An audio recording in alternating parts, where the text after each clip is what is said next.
November ತಿಂಗಳು ಶುರುವಾಯಿತು ಅಂದ್ರೆ ಕನ್ನಡಿಗರಿಗೆ ನಿತ್ಯವೂ ಹಬ್ಬ.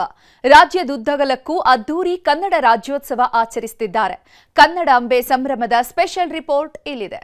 ನಡೆ ಕನ್ನಡ, ನುಡಿ ಕನ್ನಡ, ಉಸಿರು ಕನ್ನಡ, ಜೀವ ಕನ್ನಡ. ಇದು ಕನ್ನಡಿಗರ ಪ್ರತಿಯೊಬ್ಬರ ಮಾತು.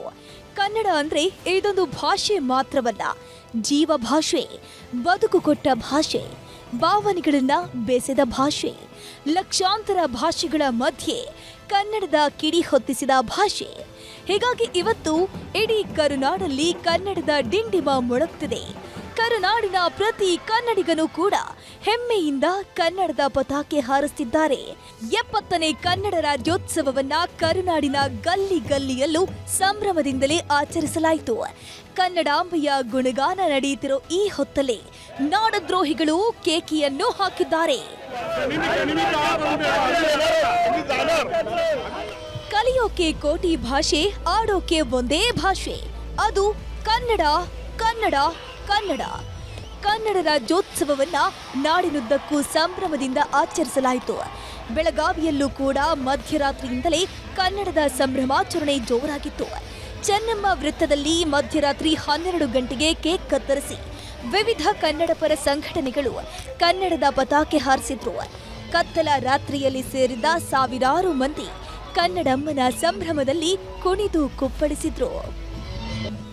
ಕನ್ನಡ ರಾಜ್ಯೋತ್ಸವ ಬಂತು ಅಂದ್ರೆ ಬೆಳಗಾವಿಯಲ್ಲಿ ನಾಡದ್ರೋಹಿಗಳ ಹುನ್ನಾರ ಶುರುವಾಗಿತ್ತು. ಗಡಿಯಲ್ಲಿ ಬಾಲ ಬಿಚ್ಚಿದ್ದ ಶಿವಸೇನೆ ಮತ್ತು ಎಂಇಎಸ್ ಪುಂಡರು ನಿಪ್ಪಾಣಿ ತಾಲೂಕಿನ ಕೊಂಗನೊಳ್ಳಿ ಗಡಿ ನುಗ್ಗೋದಕ್ಕೆ ಎನ್ನೆಲದ ಸರ್ಕಸ್ ಮಾಡಿದ್ರು. 50 ಜನರ ಗುಂಪಿನೊಂದಿಗೆ ಆಗಮಿಸಿದ ನಾಡದ್ರೋಹಿ ಸಂಜಯ್ ಪವಾರ್ ಟೀಮ್ ನನ್ನ ಪೊಲೀಸರು ಗಡಿಯಲ್ಲೇ ಲಾಕ್ ಮಾಡಿದ್ರು. ಇನ್ನು ಬೆಳಗಾವಿಯಲ್ಲಿ ಎಂಇಎಸ್ ಪುಂಡರು ಪುಂಡಾಟ ಮೆರೆದಿದ್ದಾರೆ. ಕನ್ನಡಿಗರು ರಾಜ್ಯೋತ್ಸವದ ಸಂಭ್ರಮದಲ್ಲಿದ್ರೆ ಎಂಇಎಸ್ ಕಾರ್ಯಕರ್ತರು ಸಂಭಾಜಿ ವೃತ್ತದಿಂದ ಕರಾಳ ಮೆರವಣಿಗೆ ನಡೆಸಿದ್ರು. ಯಾವುದೇ ಅನುಮತಿ ಇಲ್ಲದಿದ್ರೂ ಕೂಡ ಕಪ್ಪು ಬಾವುಟ, ಕಪ್ಪು ಬಟ್ಟೆ ಧರಿಸಿ ಒದ್ದಟತನ ಮೆರೆದ್ರು. ದುರಂತ ಅಂದ್ರೆ ಕರಾಳ ದಿನ ಆಚರಣೆಗೆ ಬಂದಿದ್ದ ಎಂಇಎಸ್ ನಾಯಕ ಶುಭಂ ಶೊಳಕೆ ಜೊತೆಗೆ ಪೊಲೀಸ್ ಅಧಿಕಾರಿಯೊಬ್ಬರು ಸೆಲ್ಫಿ ತೆಗೆದುಕೊಂಡಿದ್ದಾರೆ. ಬೆಳಗಾವಿಯಲ್ಲಿ ಎಂಇಎಸ್ ಮುಖಂಡರು ಮಾಡಿದ ಪುಂಡಾಟಕ್ಕೆ ರಾಜಕೀಯ ನಾಯಕರು ಎಚ್ಚರಿಕೆ ಕೊಟ್ಟಿದ್ದಾರೆ. ಬ್ರಿಟಿಷರಿಗೆ ಹೆದರದೇ ಇರತಕ್ಕಂತ ಬೆಳಗಾವಿ ಇನ್ನು ಮಹಾರಾಷ್ಟ್ರದವರಿಗೆ ಹೆದರುವಂತ ಪ್ರಶ್ನೆನೇ ಉದ್ಭವ ಆಗಲ್ಲ.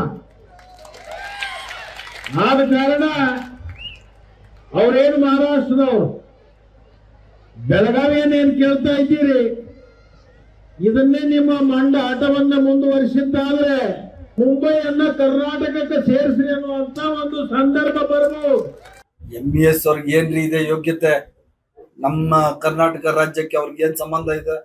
ಕರ್ನಾಟಕ ರಾಜ್ಯ ನಮ್ದು, ಅವರಿಗೆ ಇಲ್ಲಿ ಯಾವುದೇ ಆದ್ಯತೆ ಇಲ್ಲ.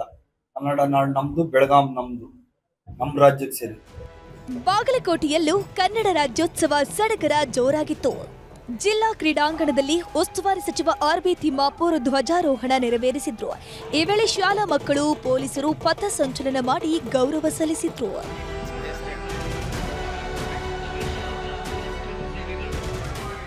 ನವೆಂಬರ್ ಬಂತಂದ್ರೆ ತಿಂಗಳ ಪೂರ್ತಿ ಕನ್ನಡ ಹಬ್ಬದ್ದೇ ಕಲರವ.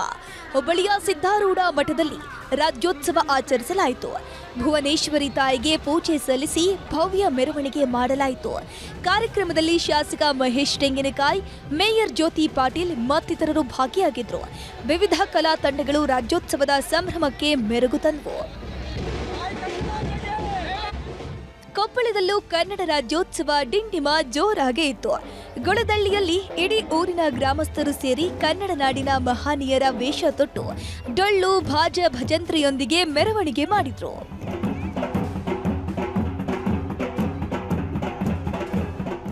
ಇನ್ನು ವಿಜಯನಗರದಲ್ಲೂ ಕನ್ನಡ ರಾಜ್ಯೋತ್ಸವವನ್ನ ಅದ್ದೂರಿಯಾಗಿ ಆಚರಿಸಲಾಯಿತು. ಸಚಿವ ಜಮೀರ್ ಅಹಮದ್ ಖಾನ್, ಡಾಕ್ಟರ್ ಪುನೀತ್ ರಾಜ್ಕುಮಾರ್ ಜಿಲ್ಲಾ ಕ್ರೀಡಾಂಗಣದಲ್ಲಿ ಧ್ವಜಾರೋಹಣ ನೆರವೇರಿಸಿದ್ರು. ಕೋಟೆನಾಡು ಚಿತ್ರದುರ್ಗದಲ್ಲಿ ಕನ್ನಡದ ಕಂಪು ಜೋರಾಗಿ ಬೀಸಿದೆ.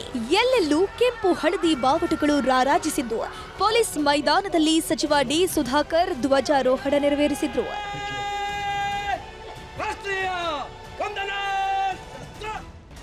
ಗದಗದಲ್ಲೂ ಕನ್ನಡ ಹಬ್ಬದ ಸಂಭ್ರಮ ಕಳೆಗಟ್ಟಿತ್ತು. ಸಚಿವ ಎಚ್.ಕೆ. ಪಾಟೀಲ್ ಜಿಲ್ಲಾ ಕ್ರೀಡಾಂಗಣದಲ್ಲಿ ರಾಷ್ಟ್ರ ಧ್ವಜಾರೋಹಣ ನೆರವೇರಿಸಿದ್ರು.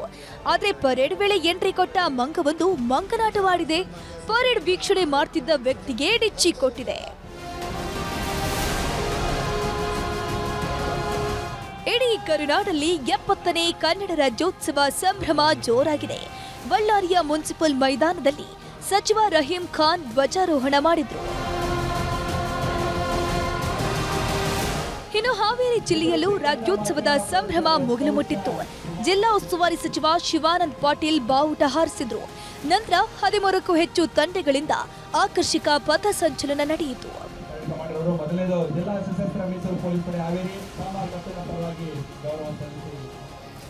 ರಾಯಚೂರು ಜಿಲ್ಲೆಯಲ್ಲಿ 70ನೇ ಕನ್ನಡ ರಾಜ್ಯೋತ್ಸವವನ್ನ ಜನ ಸಂಭ್ರಮದಿಂದಲೇ ಆಚರಿಸಿದ್ದಾರೆ. ಜಿಲ್ಲಾ ಉಸ್ತುವಾರಿ ಸಚಿವ ಶರಣಪ್ರಕಾಶ್ ಪಾಟೀಲ್ ಧ್ವಜಾರೋಹಣ ಮಾಡಿತು. ಪೊಲೀಸ್ ತಂಡ ಶಾಲಾ ಮಕ್ಕಳಿಂದ ಆಕರ್ಷಕ ಪಥ ಸಂಚಲನ ನಡೆಯಿತು. ಇತ್ತ ಬೀದರ್ನಲ್ಲೂ ಜಿಲ್ಲಾ ಉಸ್ತುವಾರಿ ಸಚಿವ ಈಶ್ವರ್ ಖಂಡ್ರೆ ಧ್ವಜಾರೋಹಣ ನೆರವೇರಿಸಿ ಗೌರವ ವಂದನೆ ಸ್ವೀಕರಿಸಿದ್ರು. ಇನ್ನು ಯಾದಗಿರಿಯಲ್ಲೂ ಕನ್ನಡ ರಾಜ್ಯೋತ್ಸವ ವೈಭವ ಕಳೆಕಟ್ಟಿದ್ದು ಉಸ್ತುವಾರಿ ಸಚಿವ ಶರಣಬಸಪ್ಪ ದರ್ಶನಾಪುರ ಧ್ವಜಾರೋಹಣ ನೆರವೇರಿಸಿದ್ರು.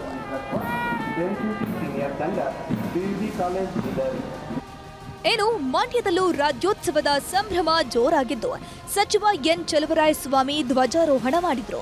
ಚಾಮರಾಜನಗರದಲ್ಲಿ ಏಕಕಾಲಕ್ಕೆ 250 ವಿದ್ಯಾರ್ಥಿಗಳು ನಾಡಗೀತೆ ಹಾಡಿ ಸಂಭ್ರಮಿಸಿದ್ರು. ನಂತರ ಸಚಿವ ಕೆ ವೆಂಕಟೇಶ್ಗೆ ಗೌರವ ವಂದನೆ ಸಲ್ಲಿಸಿದ್ರು. ಇನ್ನು ಕೋಲಾರದಲ್ಲೂ ಅದ್ದೂರಿ ಕನ್ನಡ ರಾಜ್ಯೋತ್ಸವ ಆಚರಿಸಲಾಯಿತು.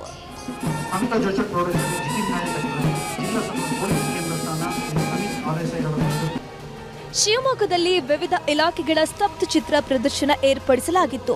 ಕೆಎಸ್ಆರ್ಟಿಸಿ ಸ್ತಬ್ಧ ಚಿತ್ರ ಮೊದಲ ಸ್ಥಾನ ಪಡೆದಿದ್ದು ಮಹಿಳಾ ಮತ್ತು ಮಕ್ಕಳ ಅಭಿವೃದ್ಧಿ ಇಲಾಖೆಯ ಸ್ತಬ್ಧ ಚಿತ್ರ 2ನೇ ಸ್ಥಾನ ಪಡೆದುಕೊಂಡಿದೆ. ಇನ್ನು ದಾವಣಗೆರೆ, ಧಾರವಾಡ, ಹಾಸನ, ಉಡುಪಿಯಲ್ಲೂ ಕೂಡ ಕನ್ನಡ ರಾಜ್ಯೋತ್ಸವ ಸಂಭ್ರಮ ಮನೆ ಮಾಡಿತ್ತು. ಉಡುಪಿಯಲ್ಲಿ ಸಚಿವೆ ಲಕ್ಷ್ಮೀ ಹೆಬ್ಬಾಳ್ಕರ್ ಧ್ವಜಾರೋಹಣ ಮಾಡಿದ್ರು. ಧಾರವಾಡದಲ್ಲಿ ಸಚಿವ ಸಂತೋಷ್ ಲಾಡ್ ಬಾವುಟ ಹಾರಿಸಿದ್ರು. ಇನ್ನು ಬೆಂಗಳೂರಿನಲ್ಲೂ 70ನೇ ಕನ್ನಡ ರಾಜ್ಯೋತ್ಸವ ಸಂಭ್ರಮ ಜೋರಾಗಿತ್ತು. ಕಂಠೀರವ ಕ್ರೀಡಾಂಗಣದಲ್ಲಿ ಸಿಎಂ ಸಿದ್ದರಾಮಯ್ಯ ಧ್ವಜಾರೋಹಣ ನೆರವೇರಿಸಿದ್ರು. ಬಳಿಕ ವಿಧಾನಸೌಧ ಆವರಣದಲ್ಲಿರುವ ತಾಯಿ ಭುವನೇಶ್ವರಿ ಪುತ್ಥಳಿಗೆ ಪುಷ್ಪಾರ್ಚನೆ ಮಾಡಿದ್ರು. ಇದೇ ವೇಳೆ ಮಾತನಾಡಿದ ಸಿಎಂ, ಹಿಂದಿ ಭಾಷೆ ಹೇರೋಕೆ ನಿರಂತರ ಹುನ್ನಾರ ನಡೀತಾ ಇದೆ. ಕರ್ನಾಟಕ ವಿರೋಧಿ ನಿಲುವನ್ನ ಎಲ್ಲರೂ ಖಂಡಿಸಬೇಕು ಅಂತ ಹೇಳಿದ್ರು. ಅತ್ತ ಡಿಸಿಎಂ ಡಿಕೆ ಶಿವಕುಮಾರ್ ಕೂಡ ನಾಡಿನ ಜನತೆಗೆ ಕನ್ನಡ ರಾಜ್ಯೋತ್ಸವದ ಶುಭಾಶಯ ಕೋರಿದ್ರು. ಇಂಗ್ಲಿಷ್, ಹಿಂದಿ ನಡುವೆ ಕನ್ನಡ ನಶಿಸದಂತೆ ನೋಡ್ಕೊಳ್ಬೇಕು ಅಂತ ಕರೆ ನೀಡಿದ್ರು. ಒಕ್ಕೂಟ ಸರ್ಕಾರವು ಕಳೆದ ಕೆಲವು ವರ್ಷಗಳಿಂದ ಮಲತಾಯಿ ಧೋರಣೆಯನ್ನು ತೋರುತ್ತಿದೆ. ಹಿಂದಿ ಭಾಷೆಯನ್ನು ಏರಿಕೆ ಮಾಡಲು ನಿರಂತರ ಹುನ್ನಾರ ನಡೆಯುತ್ತಿದೆ. ಹಿಂದಿ, ಸಂಸ್ಕೃತ ಭಾಷೆಗಳ ಅಭಿವೃದ್ಧಿಗೆ ಮಾತ್ರ ಅನುದಾನಗಳನ್ನು ನೀಡಲಾಗುತ್ತಿದೆ. ಕನ್ನಡವೂ ಸೇರಿದಂತೆ ಉಳಿದ ದೇಶ ಭಾಷೆಗಳನ್ನು ನಿರ್ಲಕ್ಷಿಸಲಾಗುತ್ತಿದೆ. ಕನ್ನಡ ಭಾಷೆಗೆ ಶಾಸ್ತ್ರೀಯ ಸ್ಥಾನಮಾನ ನೀಡಲಾಗಿದ್ದರೂ ನೀಡಬೇಕಾದ ಅನುದಾನವನ್ನು ಕೊಡದೆ ಅನ್ಯಾಯ ಮಾಡಲಾಗುತ್ತಿದೆ. ಕರ್ನಾಟಕ ವಿರೋಧಿಯಾದ ಎಲ್ಲವನ್ನೂ ವಿರೋಧಿಸಲೇಬೇಕಾಗಿದೆ. ಕನ್ನಡ ಎನ್ನುವುದು ಒಂದು ಭಾಷೆ ಅಲ್ಲ, ಒಂದು ಸಂಸ್ಕೃತಿ, ಒಂದು ಜೀವನದ ವಿಧಾನ. ಇಂಗ್ಲಿಷ್, ಹಿಂದಿ ಭಾಷೆಗಳ ದಾಳಿಯಿಂದ ಅದು ನಸಿಗೊಳ್ಳದಂತೆ ಕಾಪಾಡಿಕೊಳ್ಳುವುದು ನಿಮ್ಮೆಲ್ಲರ ಕರ್ತವ್ಯ. ಈ ನಿಟ್ಟಿನಲ್ಲಿ ಕನ್ನಡದಲ್ಲಿ ಸಂಸ್ಕೃತಿ, ಸಾಹಿತ್ಯ ಇದೆ. ಸಾಹಿತ್ಯ ಒಂದಂತೆ ಪರಂಪರೆ, ಅಂದರಿಂದು ಮಕ್ಕಳು ಕೂಡ ಪಾಲಿಸಿಕೊಳ್ಬೇಕು. ಒಟ್ನಲ್ಲಿ ನಾಡಿನಾದ್ಯಂತ ಕನ್ನಡ ರಾಜ್ಯೋತ್ಸವದ ಕಲರವ ಜೋರಾಗಿದ್ದು ನವೆಂಬರ್ ತಿಂಗಳ ಪೂರ್ತಿ ಕನ್ನಡಾಂಬೆಯನ್ನ ಕನ್ನಡಿಗರು ಹೊತ್ತು ಮೆರೆಸಲಿದ್ದಾರೆ. Bureau report, news 18.